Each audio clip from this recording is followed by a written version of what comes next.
Olá, pessoal, tudo bem? Hoje a minha conversa vai ser com as mulheres que estão na perimenopausa. Isto é, aquelas mulheres que ainda menstruam, mas que já estão sentindo e sofrendo com os efeitos da flutuação hormonal que é própria desse período. Antes de falar um pouco sobre esse assunto, eu quero me apresentar. O meu nome é Júlia Azevedo e eu sou uma ginecologista que estuda muito e que ama esse universo de perimenopausa, menopausa e hormônios femininos. E esse aqui é o meu canal que é totalmente voltado para ajudar as mulheres que estão passando por essa fase, que não é fácil, para que tenham informação de qualidade e que consigam tomar suas decisões em relação aos seus tratamentos, a como levar esse período da vida de uma maneira muito mais tranquila.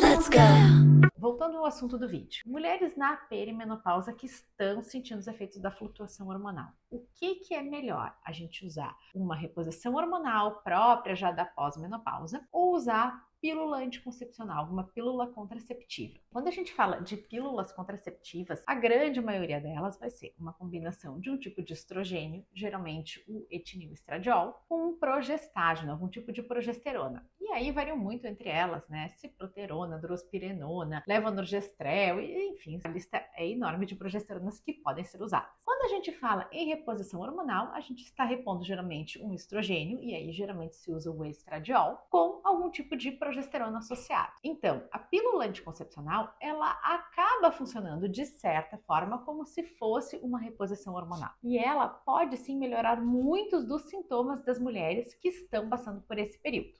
Acontece que a pílula anticoncepcional, não só ela é geralmente oral, a gente está falando de uma pílula, e isso vai trazer algumas coisas talvez não tão interessantes para essas mulheres, como também ela costuma ter doses muito mais altas do que as doses da reposição hormonal tradicional. Geralmente, as pílulas anticoncepcionais têm em torno de 10 vezes mais hormônios do que uma reposição hormonal. Isso é necessário porque a gente precisa com que essa medicação, essa dose de progesterona, de estrogênio, de forma contínua, bloqueia a ovulação das mulheres e com isso elas não engravidem. Então, por isso que a gente acaba precisando geralmente de doses muito maiores do que aquelas da reposição própria do período da perimenopausa e também da pós-menopausa. O que a gente observa em uma mulher nos seus 20, nos seus 30, que ovula, que cicla normalmente? O estrogênio, que é o principal hormônio feminino, ele sobe e desce. Assim ele vai ao longo de todo o mês. A mulher menstrua e aí o estrogênio começa a subir até que ele vai chegar no seu pico no momento da ovulação e aí ele cai, com a queda dele a mulher acaba menstruando novamente e assim por diante. Acontece que algumas mulheres sofrem vários sintomas com essa flutuação do estrogênio. Geralmente no momento em que o estrogênio tem o seu pico, ele aumenta, as mulheres podem sentir uma maior sensibilidade nas mamas. E nos momentos em que ele cai, as mulheres sentem os sintomas muito típicos do período pré-menstrual, como por exemplo, aumento de enxaqueca, maior inchaço, distensão abdominal, retenção de líquido, dores, às vezes até dor nas articulações. Isso pode acontecer por conta da flutuação dos níveis de estrogênio. Quando a gente usa uma pílula anticoncepcional, a gente usa todos os dias uma mesma dose de estrogênio e de progesterona, bloqueando assim a ovulação. Essa flutuação típica desse período da ovulação, ela acaba ficando assim. São quantidades contínuas de hormônios e isso faz com que muitos dos sintomas sejam atenuados. Principalmente esses sintomas emocionais, esses sintomas típicos da TPM, algumas vezes dor na mama conforme a época do ciclo, essa sensação de inchaço, isso tende a melhorar a gente usando sempre um anticoncepcional de forma contínua. Acontece que no período da perimenopausa, essas ondulações que vinham assim, elas costumam fazer assim.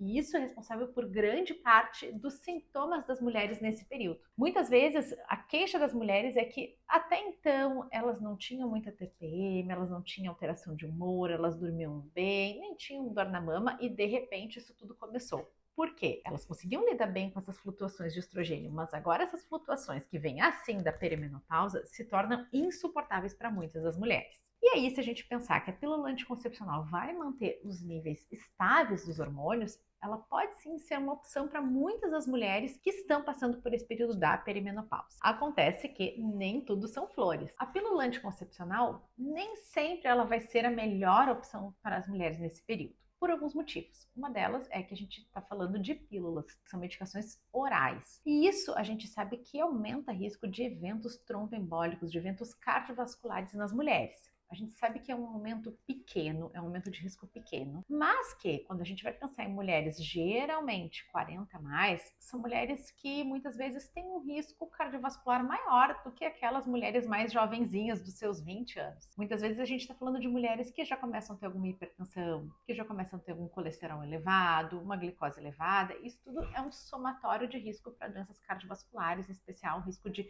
coágulos e de embolia e de trombos. Então, para algumas mulheres isso pode não ser tão interessante por esse pequeno aumento de risco. Além disso, quando a gente usa uma medicação oral, uma pílula oral, ela vai ser absorvida pelo nosso trato gastrointestinal, ela vai ter uma metabolização no fígado, vai para a corrente sanguínea e assim vai ser metabolizado por uma segunda vez pelo fígado. E essas duas passagens pelo fígado podem trazer alguns eventos, algum maior risco cardiovascular para algumas mulheres e também pode interferir com o metabolismo de outras medicações, como é o caso dos antifúngicos e dos anticonvulsivantes, que são medicações geralmente com metabolismo também feito no fígado. Alguns efeitos colaterais da pílula, como por exemplo náuseas e vômitos, podem estar associados justamente pelo seu uso via oral. E quando a gente muda a via, usa uma via transdérmica, esses sintomas podem sumir. Para algumas mulheres que não toleram bem, que elas têm náuseas, acabam vomitando após o uso da pílula, o que aumenta o risco de ela acabar falhando também. É um outro efeito que com uma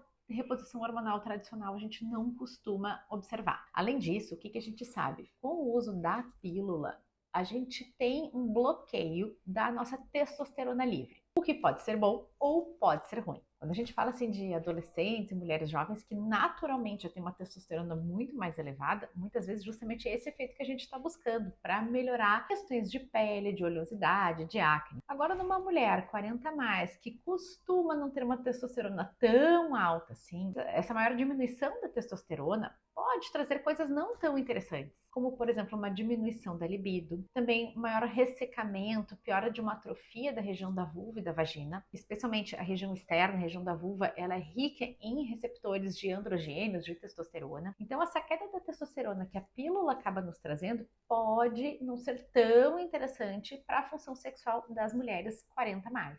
Para quem que vai ser interessante a gente usar a pílula anticoncepcional nessa fase? Eu diria que em dois grupos. Primeiro grupo, mulheres que sempre se deram muito bem com a pílula. Tem mulheres que adoram usar anticoncepcional, que se dão muito bem, que não têm efeitos colaterais mais importantes e que se sentem muito mais seguras até em relação a não engravidar com o uso da pílula. Essas mulheres, sim, são fortes candidatas a gente manter a pílula anticoncepcional nesse período da perimenopausa. O segundo grupo em que a pílula pode ser, sim, muito interessante são as mulheres na perimenopausa precoce. Eu tenho aqui um outro vídeo no YouTube que justamente eu explico a diferença entre perimenopausa precoce e tardia. E a perimenopausa precoce é aquele período de vida em que as mulheres já começam a sentir os efeitos dessa flutuação dos hormônios, dessa volatilidade do estrogênio que sobe e desce tão abruptamente, mas que ainda estão numa fase mais inicial. Então elas não têm ainda sintomas muito relacionados à falta do hormônio, mas sim a essa flutuação. E a gente pode sim, para muitas mulheres, acabar optando pelo uso da reposição hormonal,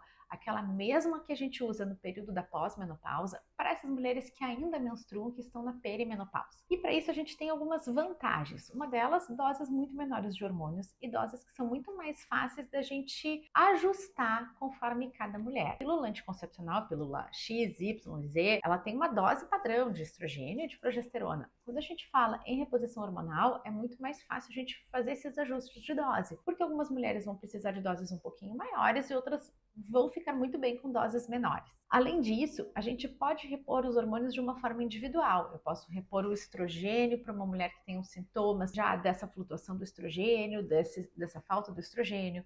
Eu posso repor a progesterona para mulheres, por exemplo, que tenham alterações de sono, que tenham maior irritabilidade, que sim precisem dar uma baixada, precisem de um certo alívio, e sim repor testosterona conforme o caso para algumas mulheres que tenham alterações de libido. E a gente pode fazer essa reposição de uma forma bem individual, ajustando as doses de hormônios para que ela lide melhor com essa fase de vida. Ela ficando bem com seu esquema de reposição hormonal, muito provavelmente ela vai manter inclusive o mesmo esquema, talvez a mesma dose no período da sua pós-menopausa. Às vezes ao longo da vida a gente precisa fazer alguns ajustes de dose, trocas de medicações, mas às vezes ela se dá muito bem com o esquema e fica com ele até o fim do seu uso. Além disso, A gente tem a reposição hormonal oral, que é muito indicada para muitas mulheres e que pode ser a melhor opção para muitas mulheres, mas também nós temos opções transdérmicas, tanto em formas de géis como de adesivos. E isso nos permite usar doses muito seguras e que não aumentam o risco de trombose e de embolia, o que pode ser muito interessante para muitas mulheres. Uma coisa que é sempre importante a gente falar, eu acabo escutando às vezes de pacientes que chegam de outros médicos que estão sofrendo muito com sintomas na sua perimenopausa, mas que ninguém indicou repor hormônios, ninguém indicou tratar porque ela ainda menstrua, ela ainda não está na pós-menopausa. É sempre importante a gente falar que sim, a perimenopausa merece ser tratada e ela pode sim ser tratada. A gente não precisa esperar uma mulher ficar 12 meses, um ano sem menstruar para daí sim